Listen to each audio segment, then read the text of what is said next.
Hello, spectator travelers. Today we head out to Barton Street East, a little bit beyond Sherman, to a site from long ago, long before there were Shoppers Drug Marts. There was a little drugstore called Littlewoods. What's remarkable about this drugstore is that it closed the doors nearly 50 years ago, and for all the years since, everything has remained in place. A wicker baby scale. Stuff from the To Kill Your Lawn, DDT was good back then. It's got the tin plate ceiling. It's got jars of who knows what in there.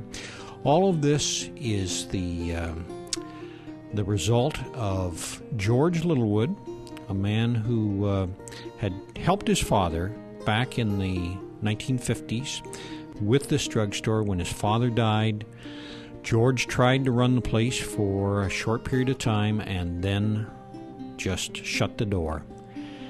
It's thought that George had an attachment to this place. He just couldn't bear to sell it, and to sell it would have meant that he had nothing left to hold on to. So years passed, and still this drugstore museum stayed just as it was, the dust getting a little higher each year.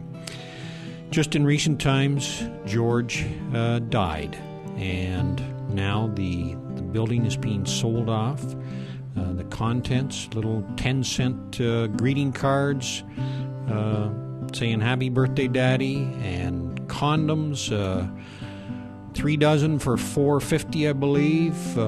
Trojan hens from the days when the pharmacist would have to hand them to you from behind the counter.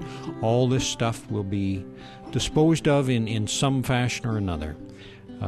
So it's the end of an unofficial museum on Barton Street, but the proceeds of this and George's house and everything else that he had total about $700,000, and all of this will go to local charities.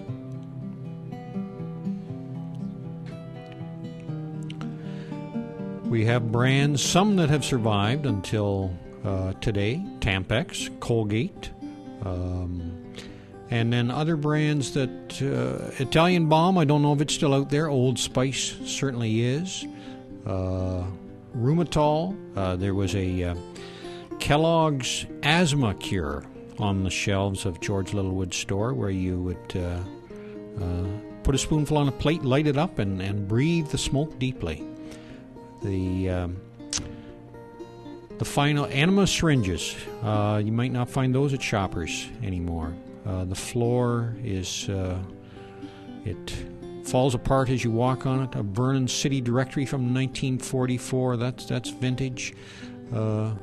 Pens from long ago. The bottles of ink that where you would take your cartridge pen and fill it up. And so the end is near for Littlewood's drugstore.